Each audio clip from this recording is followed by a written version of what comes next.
Seja bem-vindo ao meu canal e eu tô gravando esse vídeo aqui na minha cozinha hoje, porque minha noiva acabou de sair com meu filho e eu tive um tempinho no dia, resolvi gravar nesse cenário diferente as 10 maiores dúvidas sobre vibe coding.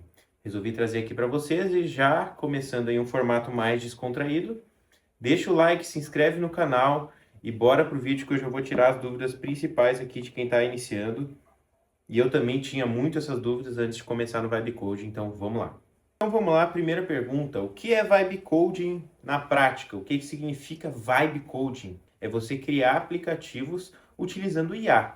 Ou seja, você vai conectar numa IA, num chat, e você vai conversar com a IA e vai pedir para ela criar as coisas para você, sem escrever uma linha de código. Você só vai fornecer ali as chaves, as credenciais, para ela operar. Por exemplo, eu criei um aplicativo que conecta com o Instagram. Preciso ter as credenciais do Insta e mandar para minha IA e em cima disso ela constrói a solução que eu pedi para ela. Então, Vibe Coding na prática é criar soluções, aplicativos, automações, seja com agente de IA ou não, ou sistemas para empresas, enfim, ou para o seu uso pessoal, só conversando com IA sem ser programador. Pergunta número 2. Isso é programar de verdade ou é só brincar com o IA? Essa é uma dúvida muito pertinente e eu acho importante deixar a minha visão sobre isso.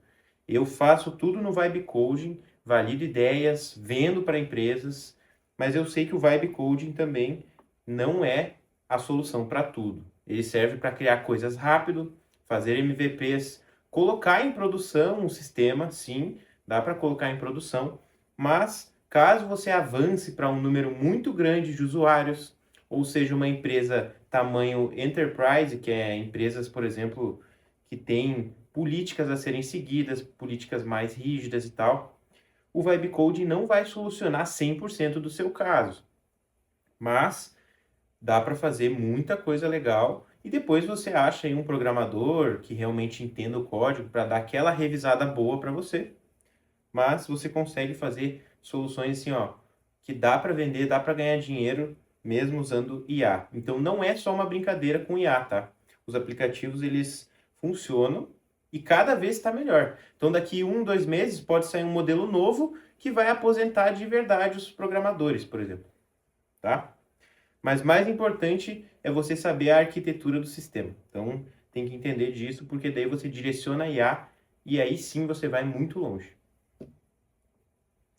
Terceira pergunta. Preciso saber programar para começar no Vibe Coding? E a resposta é óbvio que não, nem eu sei programar. Crio sistemas ali que eu mostrei nos vídeos anteriores do canal, vendo automações, vendo agentes de IA para empresas. E não, eu não sei programar. Claro, eu tenho uma bagagem maior, porque eu já passei por muito erro, já aprendi com esses erros, mas eu não sei programar, tá?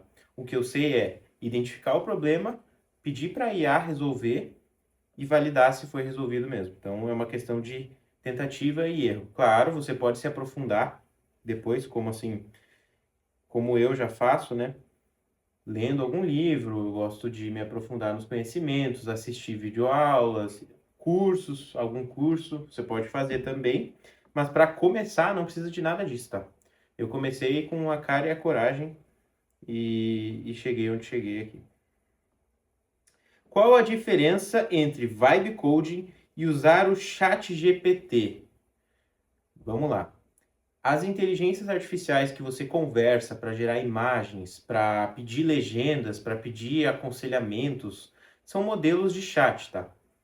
É praticamente um modelo igual a esse que a gente usa para o Vibe Coding, mas, por exemplo, o Chat GPT tem o Codex, que ele é específico para a criação de código.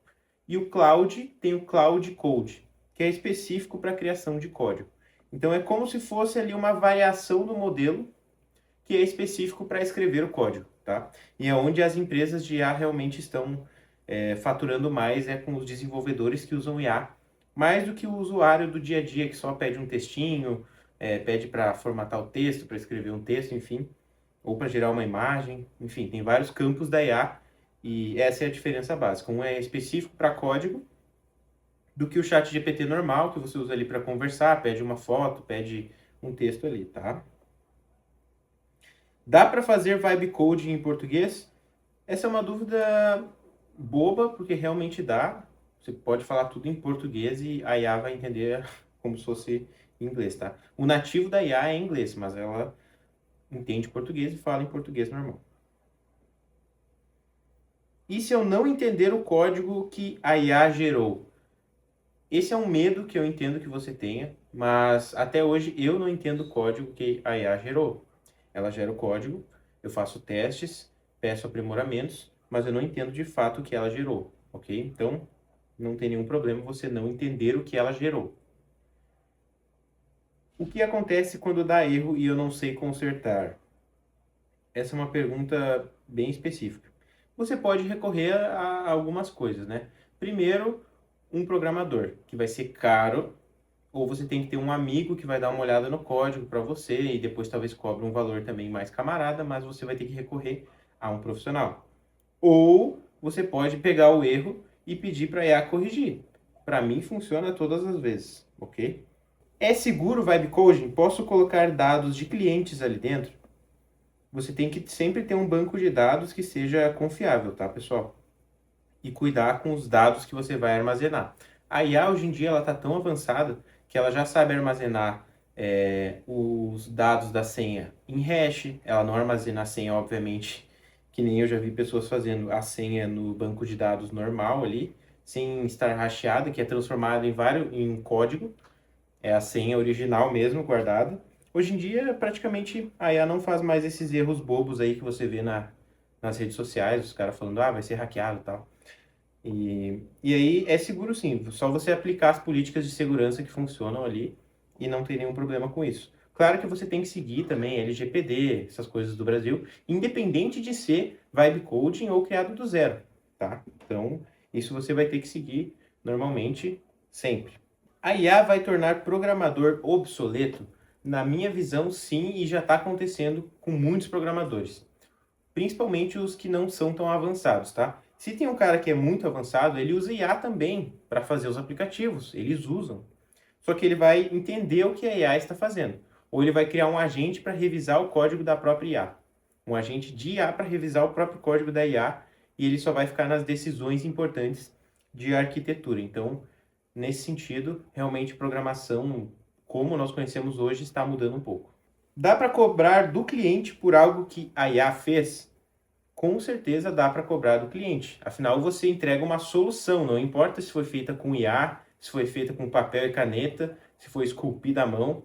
O cliente não quer saber, ele quer a solução que funcione e entregue o que você prometeu. Se você promete uma coisa, não importa como você vai entregar. Entregando aquilo e você conseguindo vender para um cliente, não importa se foi feito com IA ou se foi feito pela sua avó, ninguém se importa com isso. Quanto tempo até eu conseguir entregar meu primeiro projeto?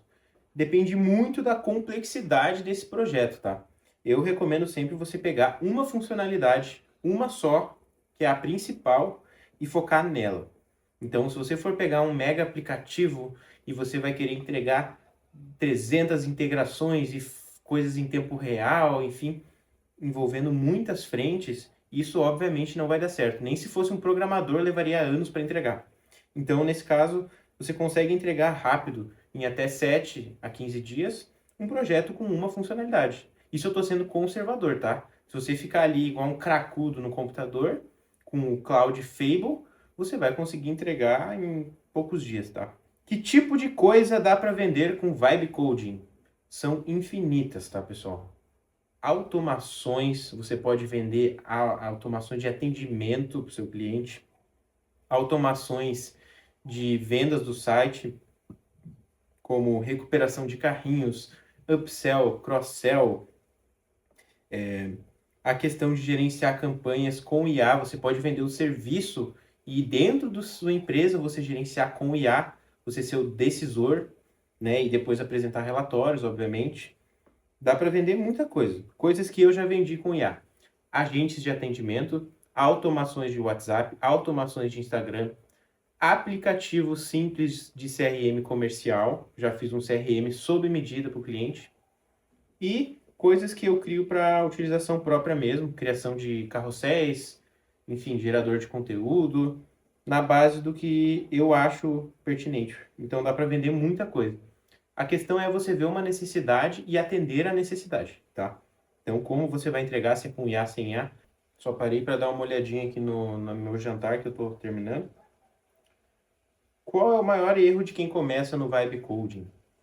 O maior erro que eu enxergo as pessoas fazendo no Vibe Coding é criar uma solução que já existe gratuita. Pensa comigo, por que você vai perder token, gastar seu dinheiro, porque custa dinheiro para criar algo que já existe gratuito? Pensa bem, não vale a pena você criar uma solução que já existe gratuita. Sei lá, vou criar um Google Docs, vou criar um editor de texto. Isso é um exemplo bobo, mas é para você entender. Se já existe o Google Docs gratuito, por que eu vou criar algo que já existe? A não ser que você queira, sei lá, criar focado num nicho específico, que soluciona a dor específica daquele nicho. Então, esse é o maior erro, é gastar token com ideia besta que não vai monetizar. E aí, outro erro que também, já aproveitando aqui, é você ficar criando coisas, só que nunca botar a cara no sol, sair para vender alguma coisa, entendeu? Você precisa monetizar, ou você vai ficar criando para nada, porque você está gastando tempo e dinheiro ali. Então é você primeiro ter alguma ideia que seja monetizável e daí sim partir para a criação. Não adianta você ficar nesse mundo de ser criativo. Eu sou muito criativo, gosto de criar as coisas, mas eu não fico criando coisa besta que não vai me trazer nenhum retorno. Tudo que eu crio tem um objetivo, ou seja ganho de tempo, ou seja ganho de produtividade, que já entra nessa questão do tempo, de energia, gasta menos energia para ter um resultado maior, ou que já vai monetizar desde o primeiro dia. Solução para cliente que me pediu, que quer assim, assim, específico. E outro erro também é prometer demais e entregar e não conseguir entregar aquilo. Então não prometa muito mais. Prometa o básico, venda dessa forma e depois você pode fazer um over delivery se você quiser impressionar o cliente, enfim. Então é isso, pessoal. Meu jantar está ficando pronto aqui. Só aproveitando para tirar esse tempinho, se inscreve no canal, deixa o like aqui, comenta aqui embaixo a sua maior dúvida sobre o Vibe Coding, que eu vou responder todos e gravo um próximo vídeo sobre esse tema. Obrigado por acompanhar esse canal e tamo junto!